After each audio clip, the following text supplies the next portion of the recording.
V Prasad, ആദ്യം തന്നെ അഭിനന്ദനങ്ങൾ.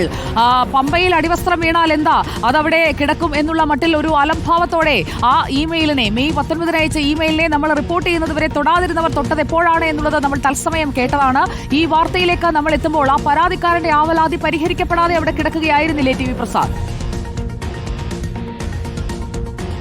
ഉറപ്പായും സുജയ, അതൊരു ഗൗരവമില്ലാത്ത പരാതിയായി ദേവസ്വം ബോർഡ് പ്രസിഡന്റിന്റെയും സെക്രട്ടറിയുടെയും മെയിലിൽ കിടന്നു എന്നതാണ്. അന്ന് തിരുവിതാംകൂർ ദേവസ്വം ബോർഡിന്റെ പ്രസിഡന്റ് പ്രശാന്ത് അന്ന് നമ്മളോട് പ്രതികരിച്ചതിന് പിന്നാലെ തന്നെ നമ്മൾ അക്കാര്യം പറഞ്ഞതാണ്. അതായത് ഇടപെട്ടാൽ മാത്രം പോരാ, പരാതിക്കാരൻ ഉന്നയിച്ച ആ പരാതിക്കുള്ള മറുപടി പരാതിക്കാരന് കൊടുക്കുമ്പോൾ മാത്രമാണ് അതിൽ പൂർണ്ണതയുണ്ടാകുന്നത് എന്ന കാര്യം അന്ന് തന്നെ നമ്മൾ സൂചിപ്പിച്ചതാണ്. സുജയ, നമുക്കറിയാവുന്നതുപോലെ പമ്പ ഒരു വിശുദ്ധ നദിയാണ് എന്ന് മാത്രമല്ല നമ്മുടെ ഇത്തരം ജലസ്രോതസ്സുകളെല്ലാം വല്ലാതെ മലിനമാവുകയാണ് എന്ന കാര്യം നമുക്ക് എല്ലാവർക്കും അറിയാം. അത് സംസ്ഥാന സർക്കാരായാലും മറ്റ് സംവിധാനങ്ങളായാലും പുഴകളെയും നദികളെയും വീണ്ടെടുക്കാനുള്ള വലിയ ശ്രമം നടത്തുന്നതിനിടയിലാണ് ഇങ്ങനെ ഒരു ക്രൂരമായ പ്രവൃത്തി അവരുടെ ഭാഗത്തുനിന്നുണ്ടാകുന്നത് എന്നുള്ളതാണ്.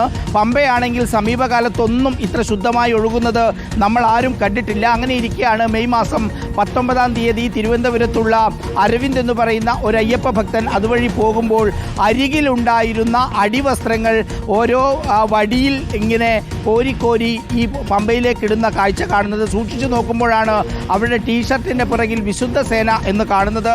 വിശുദ്ധ സേന യഥാർത്ഥത്തിൽ പമ്പയും ശബരിമലയും ഉൾപ്പെടെയുള്ള ഭാഗങ്ങൾ ശുചീകരിക്കാൻ വേണ്ടി കലക്ടർ ചുമതലപ്പെടുത്തുന്നവരാണ്.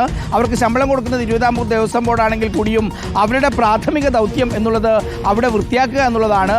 അവർ ചെയ്യുന്ന പണി അവിടെ ഉണ്ടായ കരാറുകാരൻ, അതായത് ലക്ഷങ്ങൾ ചെലവഴിച്ചാണ് കരാറുകാരനെ കൊണ്ടുവരുന്നത്.